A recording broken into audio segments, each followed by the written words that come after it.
Dubai is on a mission to become the top tourist destination on the planet. This emirate has almost tripled its coastline by building the Palm, a vast palm-shaped city at sea.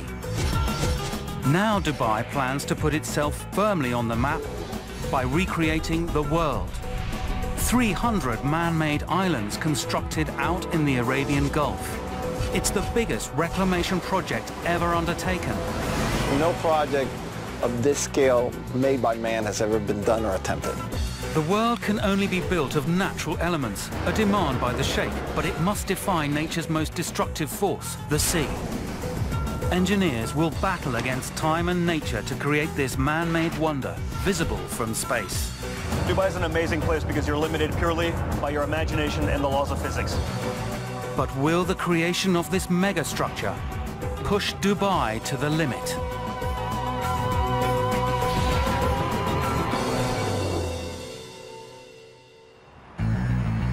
Since the 1960s, Dubai has undergone a remarkable transformation. No project is too big. A third of the world's cranes operate here. Buildings spring up almost overnight. Money seems no object. But there is a problem. Dubai is built on the profits of its oil reserve. At its peak, it produced 91 million barrels a year, worth $1.5 billion. It's estimated by 2016 the oil supply will run dry. The lucrative oil fields will cease to operate. Dubai must change from an emirate reliant on oil to a land fueled by tourism. And they must succeed to survive. Dubai's Crown Prince, Sheikh Mohammed bin Rashid Al Maktoum, has an audacious plan to turn Dubai into a world-class tourist destination. Sultan bin Sulayem, chairman of the project, has total faith in his ruler's wishes. He believes in doing something. He believes in taking charge. He believes in leading people toward their future, their bright future. Over the years, the Maktoum dynasty has metamorphosized Dubai from a small fishing village to a multinational finance center for the Middle East. The tourism makeover began over a decade ago with the building of the Burj Al Arab. An iconic landmark, the Burj is one of the most exclusive hotels in the world with a 7-star reputation. The Maktoums have also built vast themed shopping malls, golf courses in the desert, ski slopes in the dunes, and revolutionized the coastline. 2 enormous reclaimed palm islands stretch 10 kilometers out to sea, with a third, even larger one under construction. These mini-cities took 6 years to create, using millions of tons of rock and sand. 8,000 deluxe mansions and apartments have been built, housing 80,000 people. The Palm Islands increased Dubai's beaches by an astounding 112 kilometers. But this is not enough for the projected expansion of this emirate. Investors want more. Not just their own houses in the sun, but their own islands. So the Sheikh comes up with his boldest plan yet, a design far more complicated than the Palm. He will build an island chain in the shape of the whole world, an iconic global landmark surpassing all Dubai's previous projects. Louis Ajamil, the master planner, knows the world could be the most unique structure on the planet. There's nothing like this anywhere. We tried to find anything that of comparable scale that's been made by man. And it's never been done. This literally has never been done. For future investors, the world is the perfect project. A blank canvas to build your own private dream in a highly exclusive environment. Millionaire developers from Ireland, Raymond and Andrew, know a good thing when they see one. We've been watching this whole development being created. We think it's fantastic. We think it's going to become the top tourist destination in the world. And why not invest in it? They snap up Ireland for a cool $38 million before it even exists. Their plan is to build the Emerald Isle in the sun. A 3-bed house will cost $2 million. But the world project is a long way off. It will take 5 years to create the islands and another 2 before there are houses on them. Sultan bin Sulayem knows it's Dubai's biggest undertaking. I felt worried because this is never been attempted, but being so passionate about the project, I said, I think we can do that. The original plan was to create the 7 continents in single sections, but the Sheikh quickly realized that no one will buy such big plots. Instead, he decided to divide the world into lots of little sandbars. Each investor can have their own private island. Hamza Mustafa is the man who has to deliver the Sheikh's dream. He knows just how important the project is to Dubai's future. There was an element of fear. This is an ambitious project. And this is a project that will put Dubai on the map. When it's built, 300 sand islands will rise out of the sea. Future investors will be able to buy their own part of the globe, anywhere from England or France to the different states of America. Finally, in September 2003, Dubai goes public with the plan. And the world's media love it. Only in Dubai would they create such an audacious structure. But environmentalists are worried. They fear the land reclamation will dig up the seabed, destroying the local coral and marine ecology. The Sheikh responds by directing that the world must only be built of rock and sand.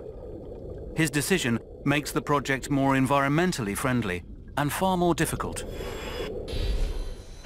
Now, developers need to find a location for this gigantic project. The coastline is filling up with palm-shaped islands. There's no more room close to the shore for the enormous world islands designed to cover an area almost the size of Manhattan. People said that we were mad. People said that this can't be done. You guys are living in fantasy land. That's the best one that I've heard. And we were persistent. We said, no, it can be done. To accommodate the projected increase in tourists, Dubai needs more beachfront. The world islands are the perfect answer. But the only site big enough to build a megastructure that is 9 kilometers by 7 kilometers is 4 kilometers out at sea.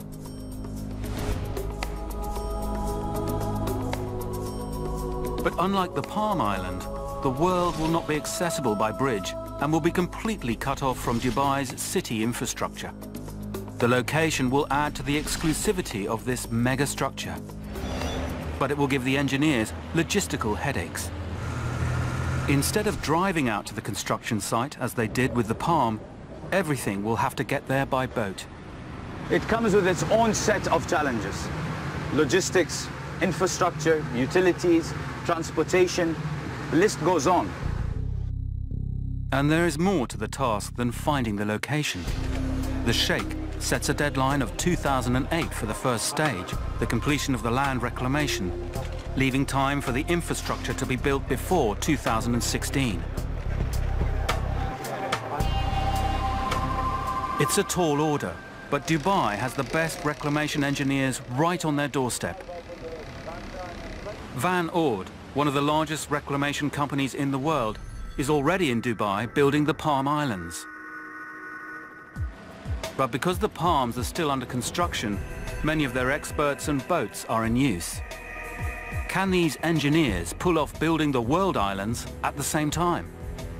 Jan Schaart, head of the construction team, knows he has a big job ahead of him.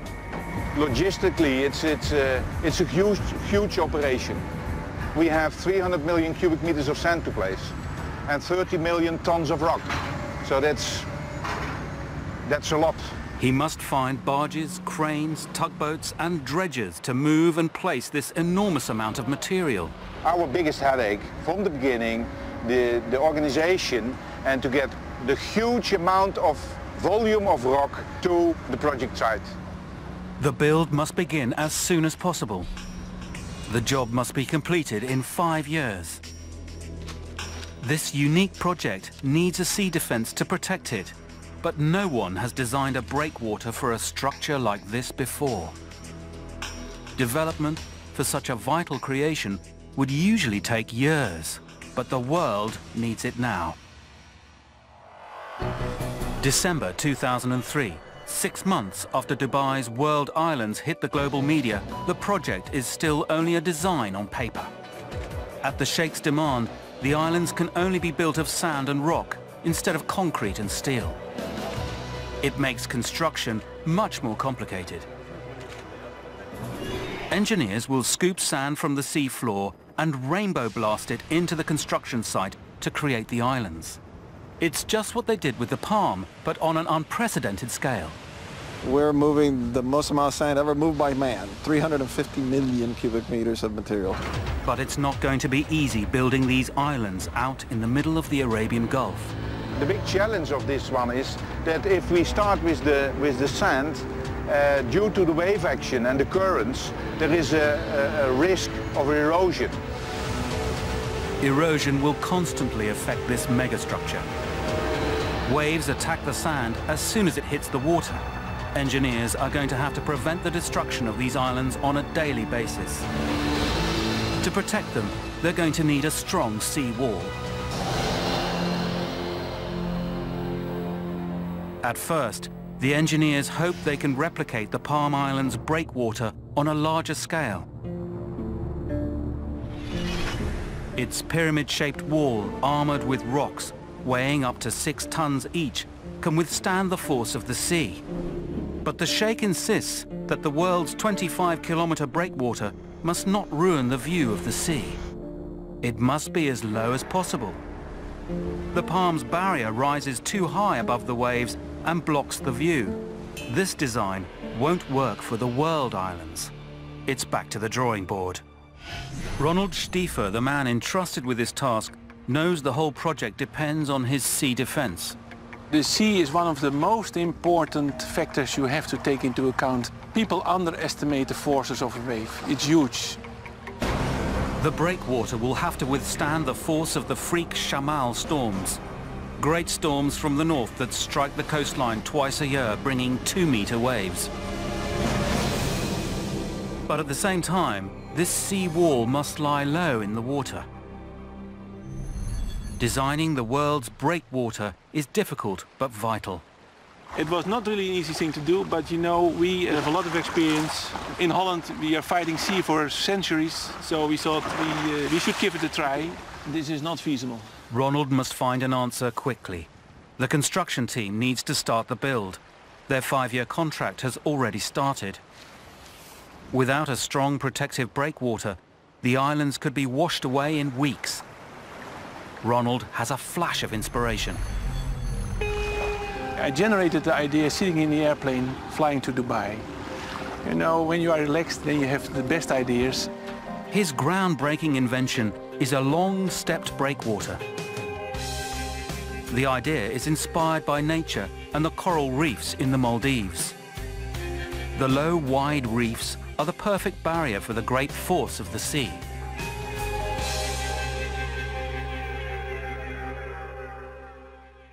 In Dubai, the World Islands designers will build an artificial reef in the Arabian Gulf around their man-made wonder.